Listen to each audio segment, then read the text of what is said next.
I'm actually okay with this, because you only push with token, and then you set up Watcher turn next turn. Both ways are fine. Yeah. put us in the lead. Makes with it. the solution Oh, thing, and then or the total just lethal call way the that we've been talking week. about this entire match. Oh, It or just doesn't finish the target, game. don't Yeah. have to pay Got the it. deflect costs, and you just get rid of a recruit. As we show off, yeah, no targeting there. All units removed while also Okay, keeping didn't head on tilt points. after And that. we get the double that game. conquer here going to 7. I don't know what Mad Hatter can do now to at least win and catch up in the The point way game. for stuff like that, Now, this is a really tough spot. and it's the Again, same way one that big I thought accelerator about unit. the thing where I Saying, like saying, literally saying, just and in like this had situation, lethal on board if and there's missed not it. Is accelerated like at all, there's Madras nothing I threatening could to have win on the done whole. This is a really to tough not spot. do that. My Need to brain just didn't possibly work. have something like challenge in I their can't. deck I can't thing, control but, that. You know? That is the handshake. Madras So it's like- coming through. I mean, it's a skill, I guess, to not to like allow yourself to not get tilted, but it works. Granted, that was the last match of the tournament, so even if I was tilted, it wouldn't affect because that was like I lost Wait, and what was do you out mean of the last tournament. match?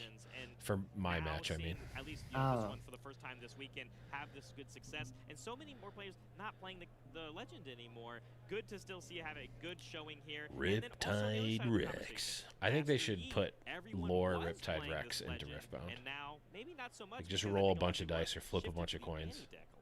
Well, I think another thing is, I mean, Master Yi is one of those decks. It really showed during those games. It kind of has a really linear game plan. Play some cheap units, try and hold these battlefields early, and then have these big accelerate units you can play to these battlefields to try and close a game.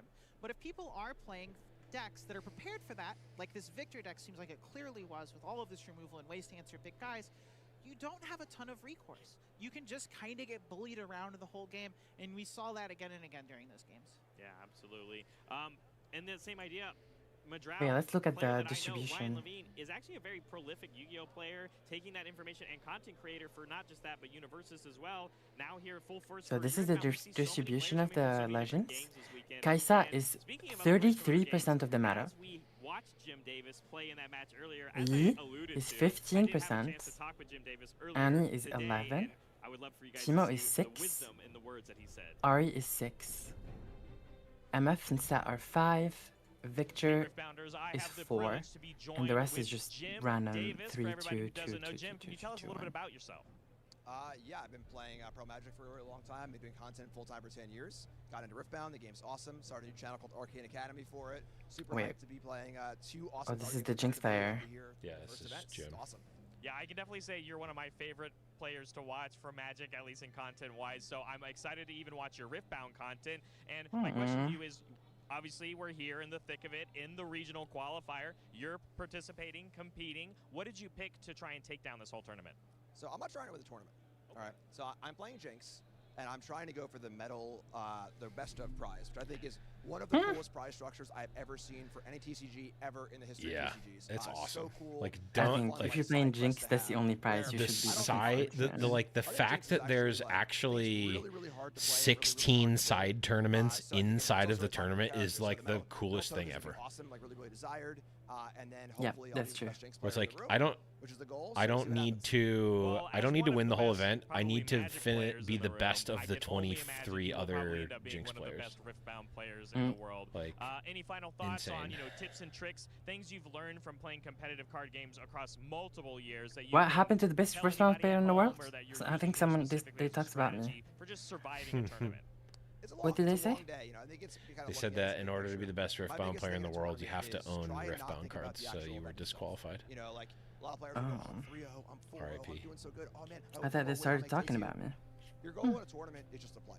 You know, it's not really think about anything else. This game is so hard that you need every neuron firing on the game. So your best bet is just kind Jinx. of like play each round as an individual thing. Sit down and play your best, I think and then at Darius some is just point so today, much they're gonna tell you better stop than playing. like. Either you'll be in top 8, Like you or look you'll at the be next 0-5, 3 or decks you- ahead of it: whatever, Jinx, you know? So just Yasuo, keep playing, Leona. think Like about the Darius event, seems think like about they're the so games. much better Eventually, than the those tournament decks. must end. Your time when it ends just depends on how you're doing. But Jim, thank you so much. I can't wait Then you to get see to how you're doing, and Victor. I hope to see you holding a metallic Probably Jinx by the ahead end of this Victor event. too. Thanks so much. And then you get to set MF, Ari, Timo. That's tough.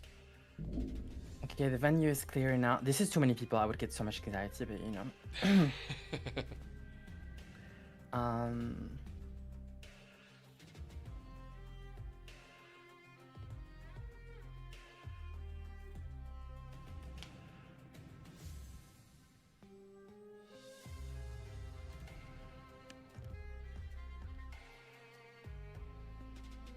Okay, Blavier. Yes. I'm gonna dip. Okay. Yeah, I don't know how. I might do one more round. I'm not sure. We'll see. I'm already getting tired. But thanks for yeah, thanks for hanging out. Everything. GG. I'll be here tomorrow. Yeah, me too. Bye. Bye. Okay, and then there was one. Yeah, we'll see. Now, if you're here normally, you know Casanova. Casanova goes hard and does the crazy hours. Casanova is I'm not Casanova. I'm too old for that. I think we'll probably do another round though. We'll probably do another round. Study group members 3-1 so far? Yes. Nice. What are they playing?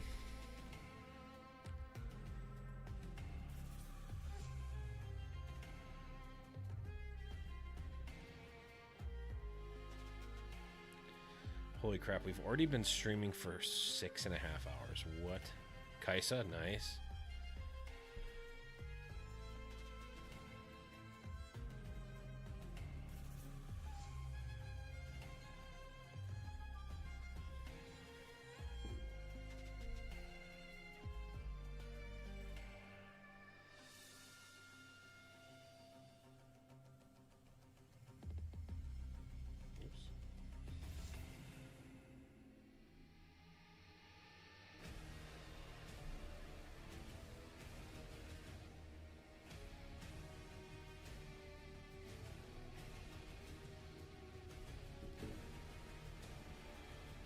The Victor cosplay is really cool. Cool. And the Jinx one is too, but I've not. I mean, I feel like I've seen a lot of Jinx cosplay. I've not seen a lot of Victor.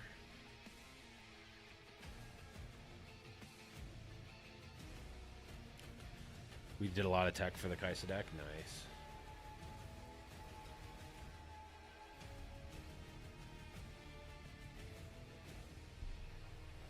Like, I'm not against playing the best deck or the number one deck. I think it's interesting because going into this, I mean, you even asked me like what deck would you play into this event? And I said Annie, but after looking at the distribution, like, I mean, Darius was the choice.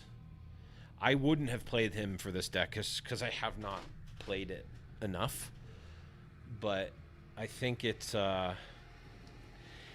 definitely an interesting, like, playing the side event in the main event of trying to get the medal card is a real thing. And it's honestly really cool. Which means I'm going to need to figure out what the good but not super played deck of Spirit Forged is so that I can get the Spirit Forged medal card.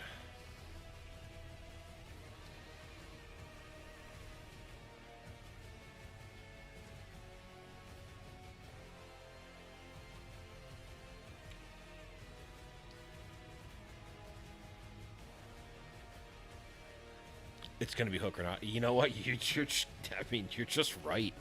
It's going to be Hook Renata. Here's the thing about Hook Renata is you just get to play Heimerdinger and use Heimerdinger. You get to use Renata's ability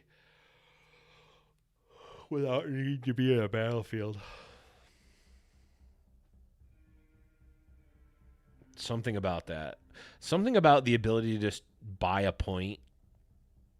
It tickles my brain in a way that I can't really describe other than it feels like something I want to do.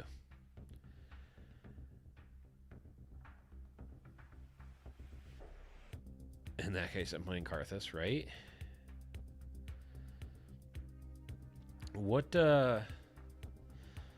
What do you want to actually Karthus?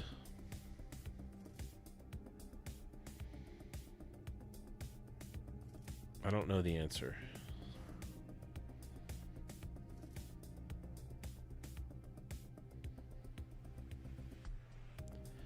Bird. Yeah. Oh, Machine Evangel. Okay, I'm in. Oh, we've got Glaceon and Sylveon. Can we get all of the evolutions in chat?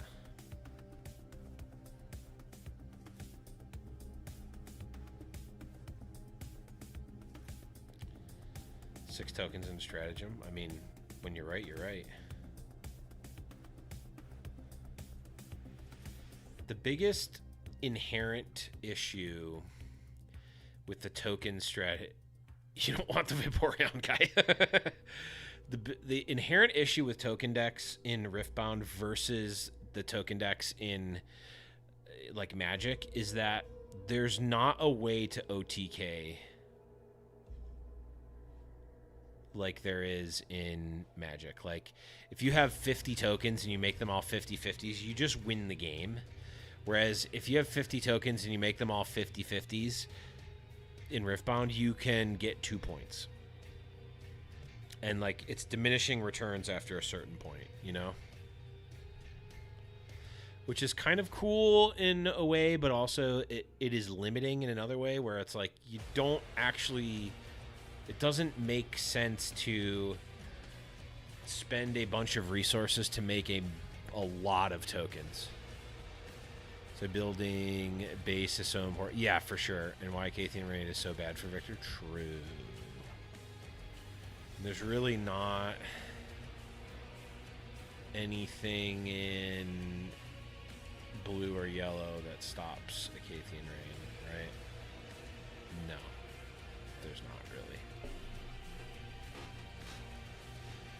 And Watcher just being so good. Yeah, and Watcher just essentially like you can have a million tokens and make them giant, or you can just play Thousand-Tailed Watcher. Welcome back, everybody. I do think that the Jace combo twice in a row.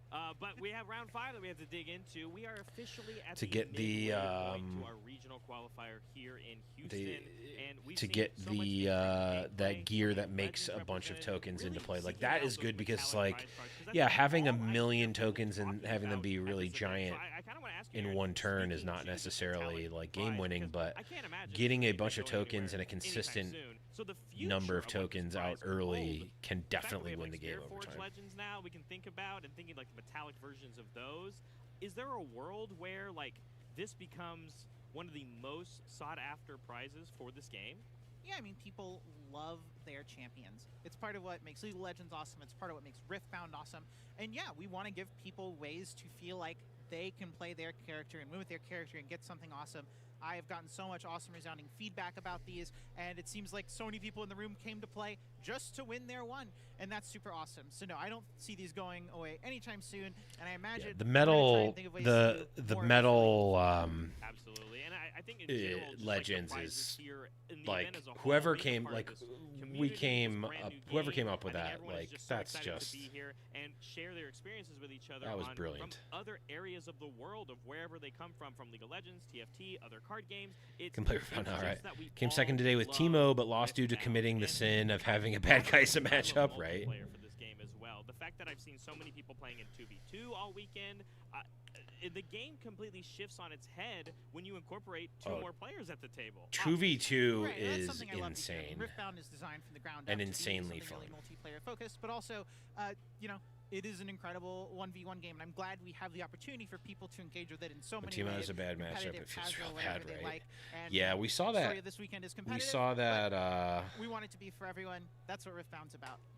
Speaking of competitiveness, we with have Prismat. a real heavy hitter, I think, coming up in this Really next sad round not to get the Blitzmat. Yeah. 5, because we have, I dare missed my say, skirmishes. a player that has already won quite a bit of an achievement in this game already. And of course, he's sporting the set, the boss. We have Argon, and if you have recognized his face here, oh wait.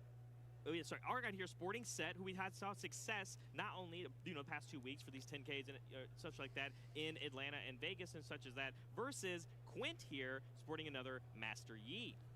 Yeah, I mean, we got to watch Master Yi last round. That was against a Victor deck that was definitely well prepared to handle some big units. Set can be built in some ways that are less good about that. Is this the player that won the but not going to see those singularities, not going to see event those in the weeks in the same way. Set's all about doing it with raw Atlanta? numbers in play. Yeah, absolutely, and like also being able to bring your units back into play, right? I love the idea. Not only, of course, with this one playing.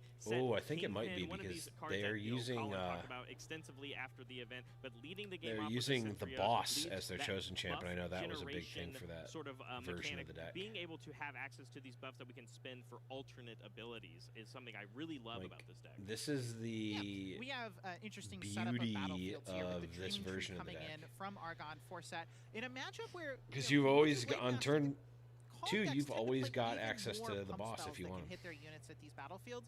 I could see this being a similar situation where that one maybe not an obvious win for Argon in this match.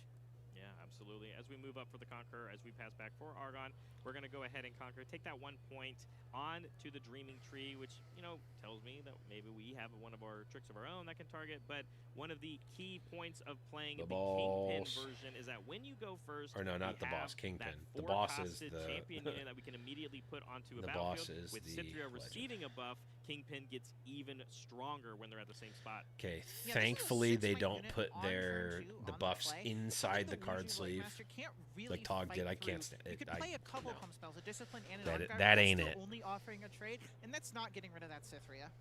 Absolutely. Tank keyword coming in very well for this game. And then as we pass back for Master Yi, we're going to go ahead and take over the Targon's Peak. And so even more runes to play with across the turn so that we can target some of our stuff as we only played a 2-drop, passing it back with full access to 5 runes on dealer turns. Feels but pretty getting that decent whole for Set here. Yeah, You're ahead. many runes in the I mean, deck. Not always a surprise. That he deck just, really like, leans on cheap 2-drop units and some of those big heavy hold the whole game. And the 5 and 6 is where things get a little muddied, but it's not a deck that's actually that good at using its energy on the opponent's turn if we're not getting into numbers fights, if we're not getting to Discipline or getting to On Guard. There is Defy, but the spell Set's going to play aren't things you're probably looking to defy here. One of the things that Colin here had really highlighted in his deck when we go back to what he really values when playing a legend like Set the Boss is the amount of 5 here for his deck. Of course, this one orange I'm eating Set. words. This one costs 5 with Set Brawler hitting the base, which is an incredibly good one to not only use a lot of these buffs that it's going to generate to go in and get more might, but it also has that conquer ability to get it back as well. But he always values you having these high impact middle of the game cards to play and then keeping them alive over and over again. Yeah, I mean, Set is a deck that is about that mid-game. Those 4 and 5 cost units are where so much of the The might beauty comes here from. is there's the In Call to addition, Glory. when you're going second, you have those 5 runes on turn like, 2. Being able to play Yi is something gonna like have a Set to Kingpin or if you're, overcommit and then showstopper it into if a they battlefield. want to try to your opponent is probably exhausted deal with this all other their runes on battlefield. their Looks like they're turn not two. going to. Lets They're you just going for the catch back tasty up from here, being on the draw. non-accelerated, Orange moving Set in back to the particular, Poro, really like great in it. this matchup. Big unit, awesome at breaking through. Yeah, then going to go for Absolutely. And like you said, they're you falling introduce behind cards like Showstopper, on being points, so able that's to be an fine. extra form of movement to get them going and contesting those units. Seeing the Tasty Faithful come down as just a very good unit to play and not paying the accelerate cost means we're actually going to completely net in this value of channeling 2 runes and drawing a card after it does end up dying. Feels very good to just be able to contest the, you played a unit that's going to have a lot of value for you, I'm going to play one of my own, and neither of these are just going to go in right away. Yeah, when you're Argon here, you have to be really happy. You made the Master Yi deck do something it doesn't want to do. It backed a unit out of a battlefield and left it open. The Master Yi, the sabotage. so Looks like good a at holding. So when you've already got them on the back foot and you're saying, well, I'm not going to do that, I'm not going to engage with my normal early game plan, that means you must be in a pretty good position. Yeah, absolutely. I'm really valuing keeping your units alive, and instead, I'm wondering if we'll see another 4-drop here come into play here for Argon, but in a good spot, both sides, I would say, having Start both with the champion sabotage, units see out. what you've got. Very excited to see what we might end up doing, but instead the main boarded sabotage is coming in here for Argon. Very good choice here. Look at all those pump spells. I mean, this is Wow. one of the sabotage. You look at their hand, you're like, those are all of the same card. Probably going to end up taking the Discipline because that one can cantrip. But This is really good information to know as Archon. That's a lot of tricks to be wary of. +4 is a number. You think the Master Yi deck will have it sometimes, but you're not always sure. Follow this as a big question, which is, what do I do with this set Brawler? It's much better at attacking than it is defending. Okay, we've got Fiora, we've got Kinku Monk, Call to Glory, I think another Kinku. Just to threaten Quint as much of the game as possible. I completely agree with you. I think you want to potentially hold this set and keep it back for later use, and I'm excited to see what Argon is going to decide to do. But instead, we have the Kinko Mage coming down, which allows you to buff up to 2 of your other friendly units, so we're going to be able to get a buff onto the Kingpin. And it looks like we are going to make the decision to send it in, and it means it probably will end up dying, but of course, Set the Legend says even if we do end up losing it, we can have it back. This is fine. You're not losing out on a break point. Cost plays and some of the mid-range things. Just let that happen. Get an extra point. Sacrificing those runes to your set legend. And also, like, if they undercommit, you could get a blowout with Call to Glory potentially. So, like, is your opponent playing around Call to Glory? Are they playing around 2 Call to Glories? Because if you overcommit, that's almost just as bad. Which is really what the boss legend is asking you to do. Which is really strong here. Not so much in the context while Quint thinks about his turn, but Aaron, when your opponent now knows basically every card in your hand, what is your game plan going forward? Do you just have to always make sure that your plays have a follow-up answer to it? What is the time over on my side of the pond? It just hit midnight. Where your opponent kind of gets to bully you just hit midnight. So this will probably be the last round that I do. I'm too old man. Two on guards are really going to blow you out. Does that I'm a bit mean old man. You definitely have a trick, or you know I have these, and we're trying to play some kind of fancy mind game? Yeah, no mind games here, of course. That is exactly what ended up happening. I'm an old man, so it's tough. It's tough for me to stay up. Casanova just full-on crazy mode stays up for 13 hours, but I've been streaming we're coming up on 7 hours, which, for what it's worth, does not feel like it's been 7 hours, but also. Looks like we're already gonna have all of our runes in play. It's a bit late Total for ability me. to play as much as we want. This is a situation where you see someone with all the runes versus Kingpin blowing up all of their runes again. Okay. It's actually great you bring that up because what is the point of doing well with his what deck, is the point of leaving the first playing mate the game there? at this, like, I don't have all of my runes at once, but I'm playing this fine line Oh, of okay, always because the using set, them okay, yeah. efficiently for things like these 4 cost Set Brawler things that doesn't he have the loves buff, inside of so his deck. you I don't think just get to do it for free. That makes sense. That makes sense. He loves still being able to use those, play those, and then have the 1-cost tricks that we talked about, the showstoppers. That makes sense. You Now, know, being able it's to going to be play, fine here. Call to Glory, the buffing them for free, showing these extra tricks. And so he likes playing at this low, mid-range value. And like you said, this is a showcase for the set deck as a whole. This is a really important turn for the fact that Argon knows there are 2 on guards in Quint's hand. Quint knows Argon knows there's 2 on guards, so gets to make this type of play where played the first mate, sent the Fae Folk back to the battlefield, or back to the base, but Argon can't just send the Set Brawler in. Knows there are multiple pump spells, and even if Argon does have a Call to Glory, that's not enough on its own. That would only be a 7 in a trade. But here's a buff on the set. Now we could go to make it Nate, and we're probably not afraid of these on guards anymore. It's been so long since I played a large tourney. But I guess it'd be halfway through as well. The thing is like when I'm in an event like this, I won't get tired because it's like, I don't know if it's adrenaline or just like my body is used to that, but I won't get tired like that in an event that I'm playing, like a big event like this. But when I'm sitting at home doing the co-stream, I will definitely get sleepy. Also, I won't be playing at midnight in it can be really tough for them to fight back, especially against numbers this large. In person. Yeah, like you said, tough decisions here because the known information is on both sides. There's no bluffs here to be called. It's just about when you exchange those resources. Well, even if we have 2 on guards here with both of these energy, that's still only a 7. We're not getting through this set. I'm curious what type of trick Quint could have here that is large enough. Nothing's coming to my mind. Maybe there is some way to protect the first mate or take it back to base I can't think of? Oh, it's a 5. 9, right? 2 on guards equals a 9. Ooh, but you do know Argon's making this attack, right? Yeah, absolutely. So it's like, what could you have? Spoilerinos from so many buffs on this other side of the from battle. insiders. I don't regret being in this situation. I think we're in round 5 of this tournament, and decisions like this are incredibly difficult when you want to continue your run. But letting it go, saving those on guards for a future day. This gets into those mind game things. If Argon didn't have the Call to Glory, there's a certain type of warrior spirit that allows you to make this bluff attack. Certain people have it. Argon looks like the type that could. Absolutely. Targon's Peak, as we get that Conquer effect, it's going to give us 2 extra runes for Argon. Passing back to Quint, and we have a lot of points to catch up on because we have to contest both of these battlefields because double hold is the game for Argon. Yeah, we really have set up a pretty strong just back and forth situation as Argon, right? I have this battlefield that there's almost no way you're contesting it. My numbers are so large. Your deck's not playing just spot removal to take care of these things.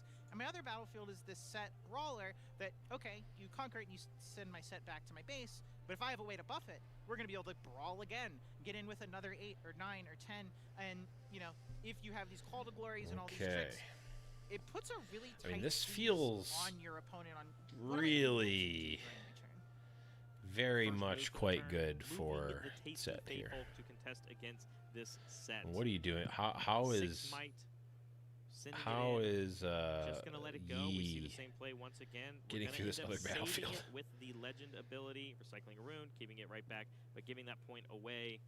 Just to maybe see a repeat of what we saw last turn. That could be the game for the Argon regardless, so it's still up to Quint, but he's got everything to play with still. Even if Argon doesn't have a way to buff this brawler and get it in again, having to put that Tasty Feyfolk into the Targon's Peak makes it a tough situation. That's a so start. There is a White Flame Protector, which I assume Quint is going to use to just break through a little bit of this massive board. But the Feyfolk and the other board means you won't be able to use that to help fight through this problem. And this hold, not this turn, but next turn is going to be threatening a win. Yeah, I actually have to do a lot of math here, right? So it's not just the White Flame coming in for this Poro, putting it up to 10, but we have to remember this set Kingpin does have tank, so it has to eat up basically all of this, and with the scaling might of the set Kingpin and its own buff of its own, so there how are big? 3 total It's buff 6, units at this battlefield. 7, so 8, 9. It's just gonna kill the set, right? Well, if you're able to deal the Kingpin's It's going 5 to be a plus the 9. buff You itself do have is these 2 on 6, guards, which 7, again, everyone 8, at the table 9. knows about. Maybe you're able to use these, clear Yeah. out a little bit of stuff, but you can see that Call to Glory in Argon's hand. So any numbers you're trying to set up, Quinn has to think of 2 things. Okay, what about the scenarios where Call to Glory exists, and what about the ones where it doesn't? Yeah, and with no use of the on guard, it's just going to be that 1-for-1 trade, taking down the tank at the battlefield. Argon realizing, okay, you pass to me, I could play this Call to Glory, but then you will get to play these on guards, and I think this Call to Glory is worth more than your on guards in making this deal. Let's just let this trade happen. Okay. Yeah. I guess that's the start of chipping through this. We did deal with the tank, but we can't deal with any of these current units in our current state unless we move the other Poro up and maybe then use the on guards, but we're in the same situation. So going to be a tough one here for both of these players to figure out what the path is for Quint's victory. This is a bit of the squeeze that happens when a player is at 6 points. You really feel like you need to move your things into one battlefield to be able to protect from them conquering it and winning that way. Okay, but if you do that, and you like hold. put this Poro into the Targon's Peak, or you play another Ooh, unit there, that's a to try and, showstopper. bulk up, then you're unable to play, So we can have pit those units in your base to rookie, threaten the buff. battlefield they're currently holding. And it's a squeeze that sometimes can feel like Pay the you don't really buff. have a right answer, and it's a really fine line to thread throughout the game. No. Speaking of fine Is line, there a I good think way Argon to do is it? trying to figure out his for that Call to he already got the whole point, Glory. of course, from the Dreaming Tree that he's had, and now it is about dealing with this Tasty Feyfolk. And again, he hasn't forgotten anything that's happened early on in this game. Sabotage still showing off those on guards from oh so long ago that are still in hand. So 6, 7, 8, 9, 10, 11, 12. So through it. 12 is what Yeah, this is is a situation on where you have to board decide, face am I up trying this to win Tasty the Feyfolk game could be. this turn? I see a pit rookie. That's 1 buff on the set. That makes it innate. I see Set. that Call to Glory. That's 3 more. That's 11. And I see a 8, Showstopper. 11. That's another buff, but not one you get an opportunity to spend on the set brawler. So it is just a +1. Is it worth it to make this play and move all in and trying to beat this Tasty Feyfolk? Probably not. What's the worst case scenario versus just piling all your units into this Dreaming Tree and saying, all right, I don't think you got it, Quint. Yep. That's a lot of numbers. You called it. There it is. Going to move that set brawler over. And a play like that just means that we have to look at other things. Arena bar coming down and using it now because the set brawler had to exhaust itself to move, of course. And now it has an extra buff to deal with for making this battlefield even scarier. And then also a pit rookie coming in to buff up that lonesome Kinko monk that was left there earlier. That's exactly the game plan. Yeah, just hold. So we've got 4, 5, 6, 7, 8, 9, 13, 14, plus 5 is 19. Yeah, 19 might there. Plus 4. I mean, there's no shot you're getting through that, right? Right? Plus these gets you into close ballpark range. However, Argon has that call to glory that we know about. That is another secret plus 2, you know, worth 3 but minus 1 from the buff. Yeah, absolutely. So, and I think, and this is my favorite part about when I play set is I guess I love presenting the I can't tell how many rooms like, hey, well, do you have the right cards in your hand? Oh, I guess they probably have 12, right? So they very could go. We'll have to find They out can are in Quint's hand, but white flame. If they white flame the white flame, that would be 16, 18. I guess that would work. Yeah. Because you just white flame the white flame, then on guard, and you're Your good. opponent always has to respect that call to glory.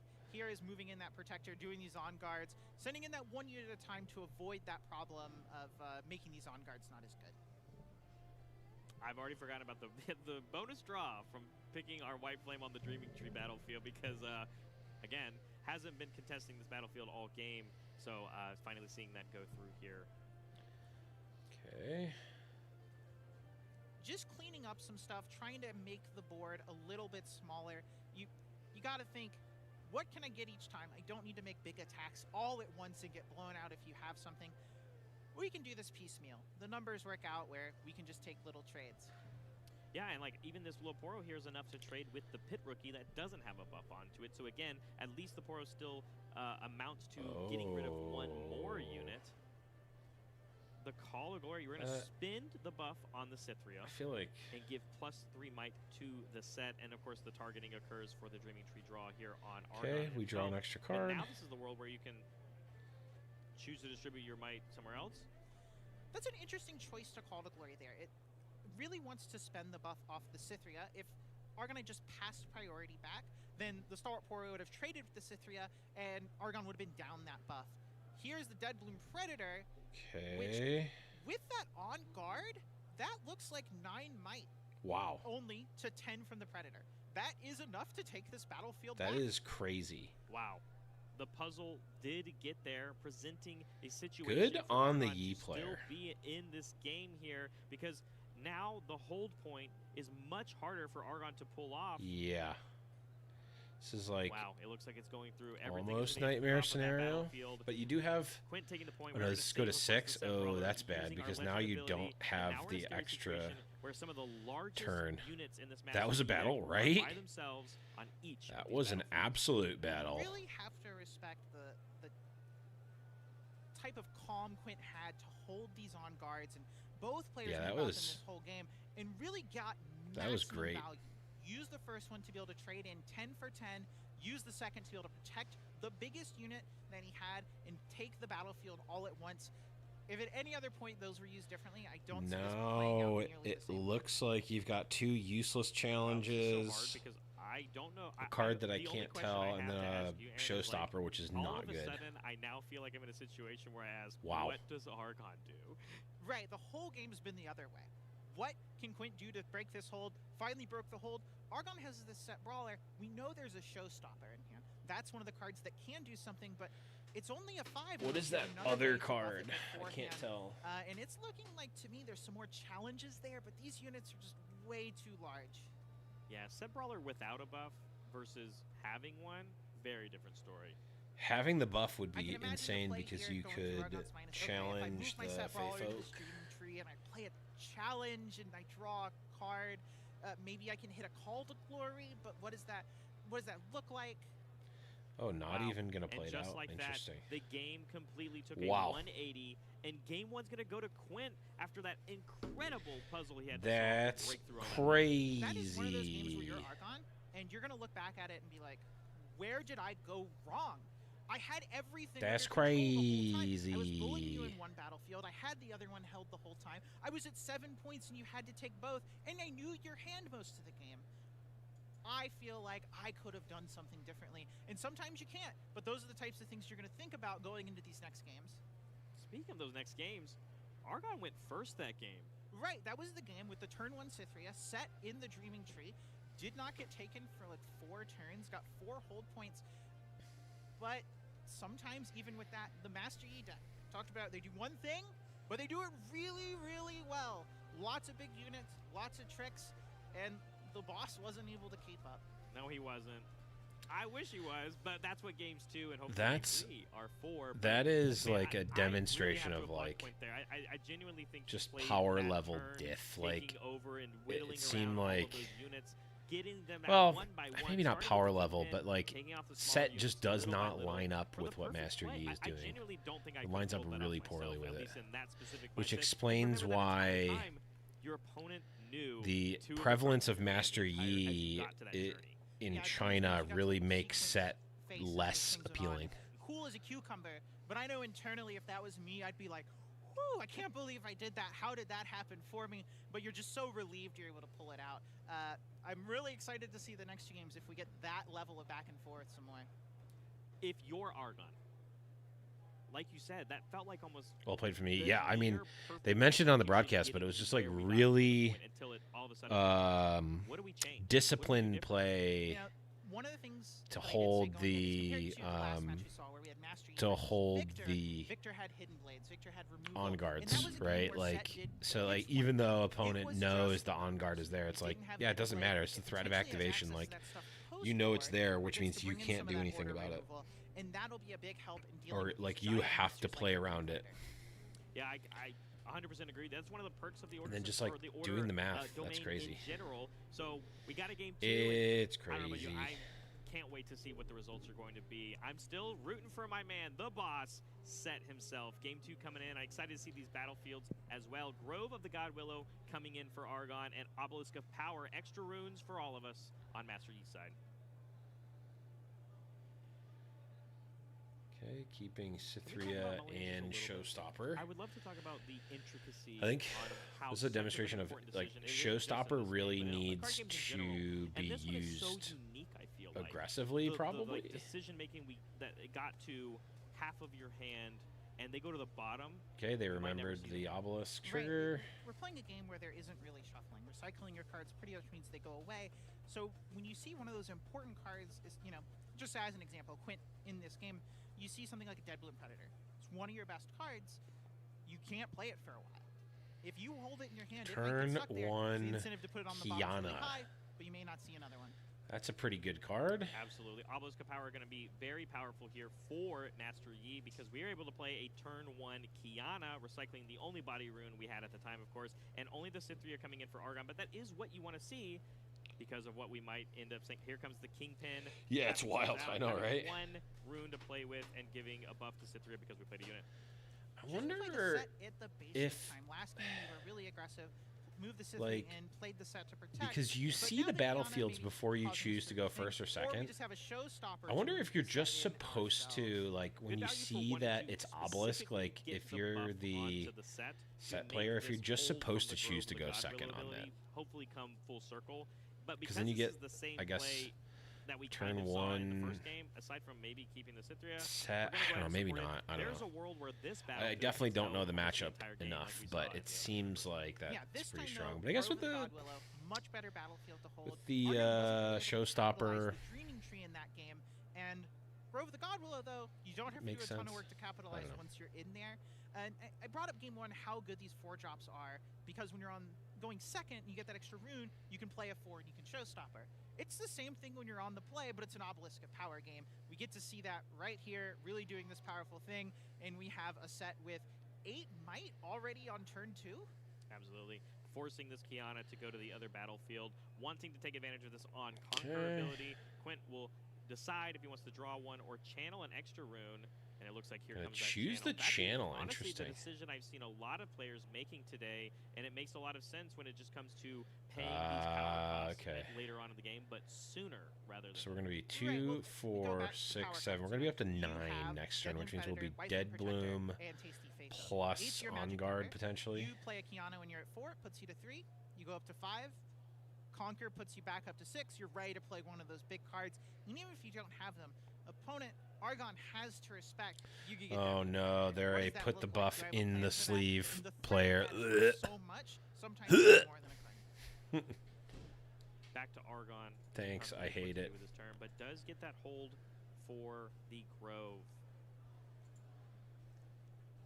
I see a first mate. Not the sleeve. I think it's like, I mean, let's be honest, it probably doesn't matter, but it just feels like you're just asking to ding your card up. With the first mate, and then move it into the Kiana if you want to try and just take that out of the game right Which I'm less now. on board that for. Would be a you trade know. though. It'd be a 7 for 7. So without another trick, maybe that's not worth doing. I love Fiora. I think this card is so good, and I'm so excited to see this Fiora even in the Fiora Legend, hopefully next set, for people, you know, really. But he sleeps with sheets tucked in. Gotta tuck those sheets into the sleeve. Sort of abilities. Yeah, I mean Fiora, really sweet. It's especially sweet with Showstopper. Once it's ready in your base, you can use the Showstopper. That makes it mighty. You go in and take a battlefield, and then she has ganking. You get to go and take that other battlefield. Another one of those really powerful plays you get to do during these early turns with these 4 might units, or 4 cost units. Big situations from just pretty cheap cards. And that seems to be the play, just to reinforce that battlefield. We're seeing very similar stuff from Quint with a success that we saw in game 1, right? We moved that first Poro back after we had gotten it. And of course, Kiana, we would take advantage of that on-conquer ability. Well, we can only do that when we bring it back to go to another battlefield. Clockwork Keeper also getting played. And we are going to take advantage of the recycling a Calm Rune to draw a bonus card.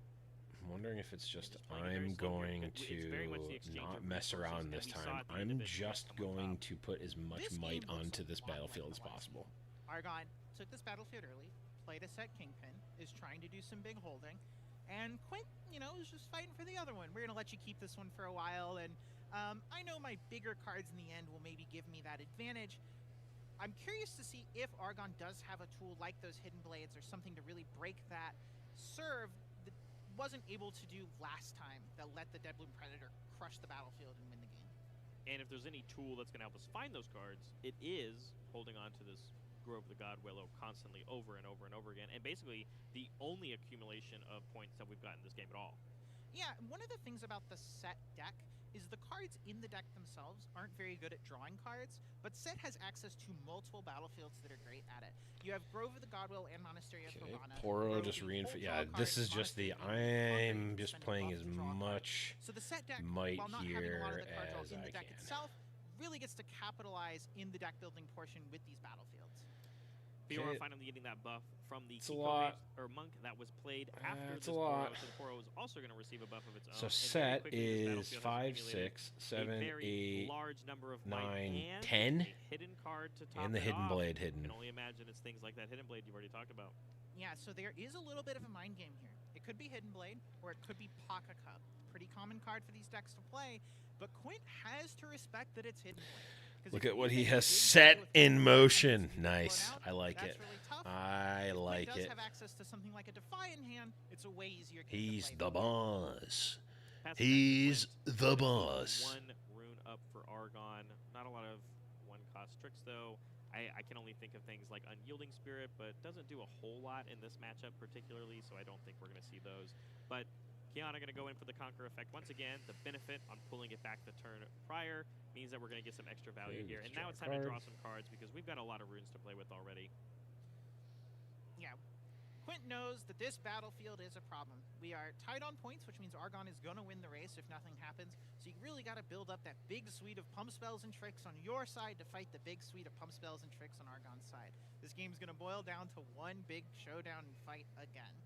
So as we build to that final turn, do you think, I guess the question is, the mind game, will the Defies come through quick enough? Will we find them? I can maybe see one that will help us deal with stuff like the Hidden Have Blades a lot Yeah, well, we're putting a lot of pressure on Argon with this Kiana. I talked about earlier in the game. Ooh, charm. Okay, that's a way to. Showstopper or the first mate and trading off.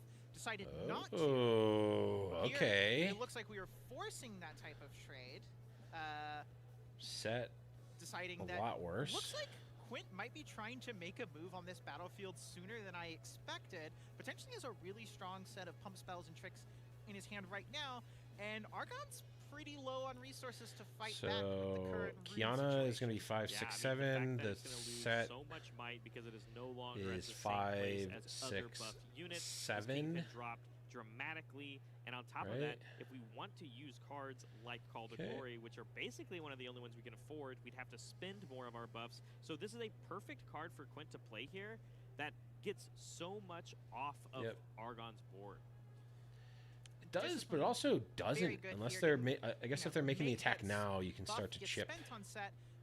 I got to imagine there's a move in here where we're going to be sending in. Yeah, because set just comes back next turn. The Grove of the Godwillow. We spent a lot of resources there to take the set out, but only for a single turn. We must be making a really big play.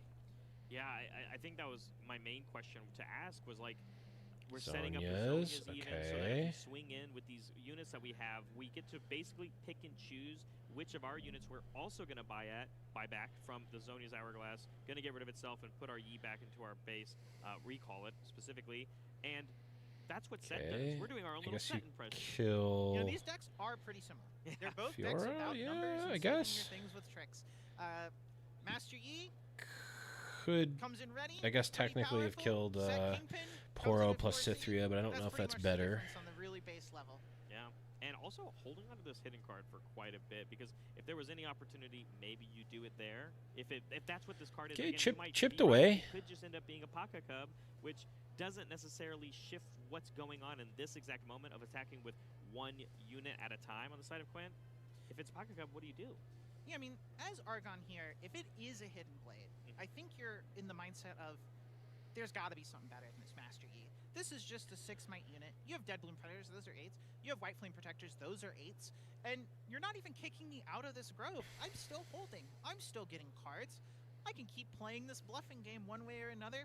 So I'm not sure Quint got a lot of information from those combats, even if he was really hoping if it's a hidden blade it got played. Okay, the boss goes back. We're playing Arena Bar. Back to the grove. Go back where it was. Yep. Arena Bar also going to come down. Rebuff set. We're back where we started, although a little bit like some of the units have been chipped away, which is nice. And I think the biggest note I have is that we not only are playing the same game back and Pit forth, rookie coming in, but the point values are getting more lower buffs than they were when this started happening in game 1. Yeah, well, so in the previous game, 5, 6, 7, 8, 9 for the set again. Quint's kind of just getting to have a run with it with the Kiana, repeatedly drawing cards. It's making that Grove of the Godwillow continuous hold way less painful because Quint, while drawing, He's got to remember to get his hold point. Kiana Conquer effect. Quite it's still relevant. A reasonable amount of cards. Yeah, super I mean, relevant like to said, get the hold point. Don't really necessarily help you. Oh, looks like they got it. Okay. Whereas Quint's do. Looks like they got it. We're seeing disciplines. We're seeing all these things. Getting to play tricks and win combats, but keep that hand full. I do kind of hope that they like, for stuff like scoring points, I kind of hope they make it a non-missable trigger. Because the big cards in like, you just get the points, and like, it's something that. The biggest unit Argon gets. So even if there's less cards, they're just worth more. Yeah, I don't know. I 100% agree. We really haven't seen Argon go above 8 runes in the entire game. And again, we talk about how that's where he likes to kind of sit when he plays this set deck.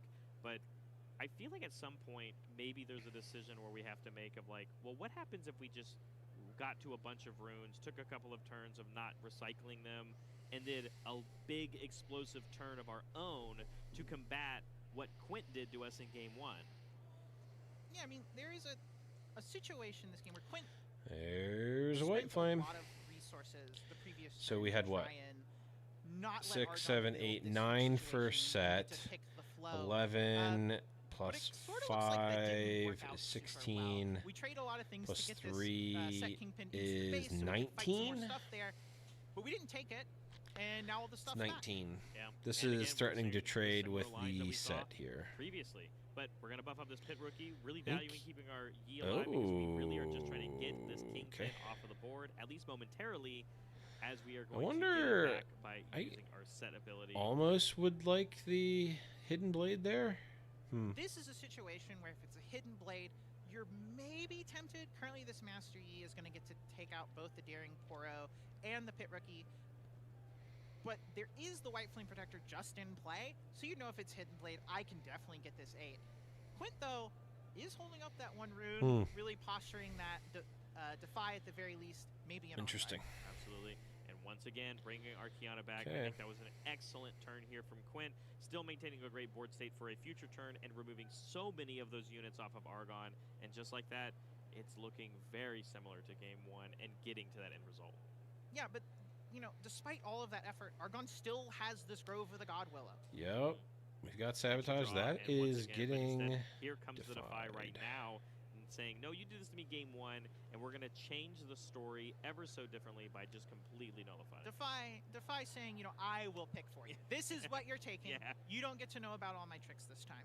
That is the best way to look at it, absolutely. Whereas, you know, when I think of similar abilities from, like, Mind Splitters, you know, obviously not in this match, but that one, you can't defy that one. Passing, thinking, it's so hard because I really do enjoy Set as a legend and as a deck. But I going feel for the Argon, other battlefield. This game is really hard and a lot of decisions. This turn in It's particular going up to really 5. Argon had a choice.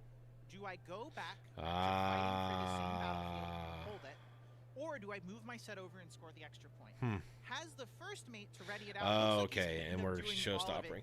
Okay, this makes sense because we saw before, like, the showstoppers get painted into a corner where you can't actually use them anymore because the Yi units are too big. And there's not, like, even if you have Set Brawler, you're not able, like, Set Brawler's ability is not reaction or even action speed. So you can't buff it and then remove the buff while you're in combat. It has to be done entirely before. We saw so much happen, a lot of movement. So the showstopper does not actually work in the way that you would like it to. More than what we've seen all game, because like you said in Game 1, Argon did real contesting of trying to get. We did get up to that 6-point threshold, which is big, and now, like, I mean, one of the big things we're missing from this is what you have to do, right? You have to represent. As a unit that was able to bully that second battlefield. You got to represent. With the access to the buffs he had, attacking for 8 you know, Call the Glories are the other buffs here, or else you're just going to lose. And we don't have a We've got 6, 7, 8, 9, plus 4 is 13, plus 5 is 18 total. This looks very similar to what happened on the what I would say the game-winning turn for Quinn. That is a Primal Strength. There's the Hidden Blade. There's the Defy that we assumed would happen. Argon knew that. Trying to go in with his 15, it was Hidden Blade, but Quint found 2 Defies throughout the game to counter the 2 spells, and this is pretty brutal. I feel like this is about as bad as Archon could have it go for him. A lot of this and the other gets taken out. First mate still hanging out, not big enough to contest this Kiana alone. Maybe a Call to Glory? Yeah, that seems nope, to be probably no Call to Glory means board is taken down. And Kiana once again taking that Conquer ability from it, going up and scoring up, and now it is 6 points across and 6 for points both players. But now for Argon, like Yi said, puts it within striking distance. I mean, this just is like remains. this is like understanding the matchup as Yi, like understanding where you need to pick the spot, how much you need to build up, what are the cards that that set can have, like knowing what's available, knowing what you need, saving cards for the proper time, like saving the on guards in game 1, saving the Defies here in game 2. Really strong play by the Master Yi here. A lot of these cards, but we are refilling them. This is not the first time they've played this matchup. Constantly having to refill and play more units to the stage and play spells like this, as we're seeing. Instead of doing it on the Kingpin we already had, why not just play a second Kingpin and showstopper that one? We have made a choice, so we're going to showstopper into this Clockwork Keeper, which means we're going to win this and go to 7. And I imagine what Argon's going to do if this succeeds is move the other set into that battlefield and say, I'm at 7. I'm not holding the Grove anymore, but now I'm holding the Obelisk. You did it last turn. Can you do it again? Right. That's a very much using more of the discipline. Discipline coming through for Quint. Gonna draw a new card. And on guard. On guard is gonna get this Clockwork Keeper up to There's a no ton other. of There's no might spells. to contest against this King. There's only one rune here. And for one of the tough things with Call to Glory with set Argon, ping and that's decks gonna is be it. Normally you remove 1 and it gives +2, but not in this case. There and it that is. the handshake. Wow, the 2-0 Quint victory here. That Moving was on at 5-0 into this incredible. That was regional strong. qualifier. Again, Strong play from the Yi, Yi, I gotta say. Off of Master Yi, as we talked about a little bit beforehand, Quint said, "No, I'm going to show up and I'm going to show you why." Defeating Colin, who's known for playing. Finally have to work at the Washington games. Nice. Welcome. The bigger number Riftbound. Master E deck has a lot of numbers going for it. I'm gonna do. I think if they're doing another match here, I'll do this match, and then I'm probably going to sign off for the night.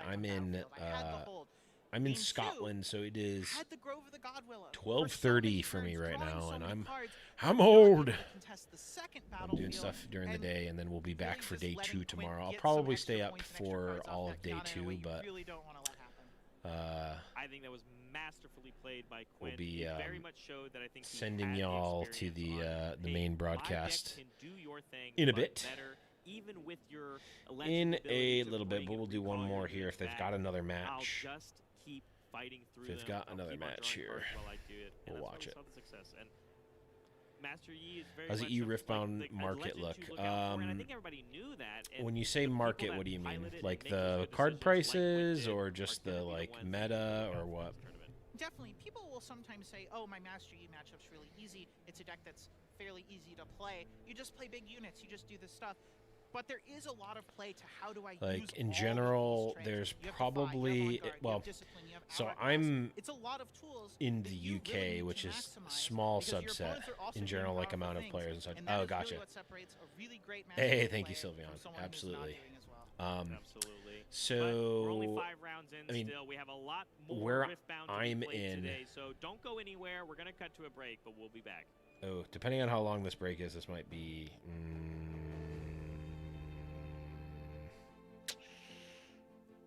Maybe I'll do one more set. Anyway, we'll see what they say when they come back to this round, at the very least. But so I'm in central Scotland, which is, as you might imagine, quite a bit smaller than most places in the U.S. But I've got right now 2 Nexus nights a week that I go to, and if I had more availability with work, there are other ones that I would be able to go to as well. Oh, did the stream die?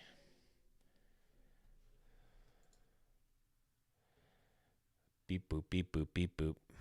Can you guys hear me? Did my internet die? Or is it just the stream? Let's go here. Hello. Oh, nope, it just like bubbed. Oh, they changed the stream. Oh, probably changed it over so that it doesn't. I see. They changed the video over because after 12 hours you lose the recording. Okay, smart people. Okay, that is going to be, I think, a good enough time for me to kick it here. They did move the stream over, so I'll give my my goodbyes for the night. Thanks everyone for watching. Again, if you haven't already, please do hit the subscribe button on the channel. It's not just these co-streams that we're doing. If you're just here for the first time for the co-stream, we also do a podcast called The Winning Point. We do a lot of other stuff. We covered the SCG Con in Vegas. We've got a lot of other cool content coming up on the channel, so please do hit subscribe, all that good stuff. All the support really does help. It helps us do even more stuff. We've got a lot of most of the team are in Houston right now. Of course, we saw Casanova on the stream, on the actual broadcast, doing all that. All of the support does help us do even more stuff as we as we are progressing here in Riftbound. It's been a really exciting time, and we'd love to have you on the journey with us. But that's going to be it for me for tonight. Again, I'm sorry. I cannot do another. I can't do another 5 hours. Just not going to happen. It's been 7 hours so far. I'm cutting it. So we'll see you tomorrow. I don't know what time it's starting, but hey, Blue Jay. I don't know what time it's starting. I think it's maybe roughly the same time, but tomorrow we'll be back. I'll probably stay for the entire stream for tomorrow. But that's going to be it for tonight. Go ahead, check out the main stream there on YouTube. We'll see you tomorrow. Bye, everybody.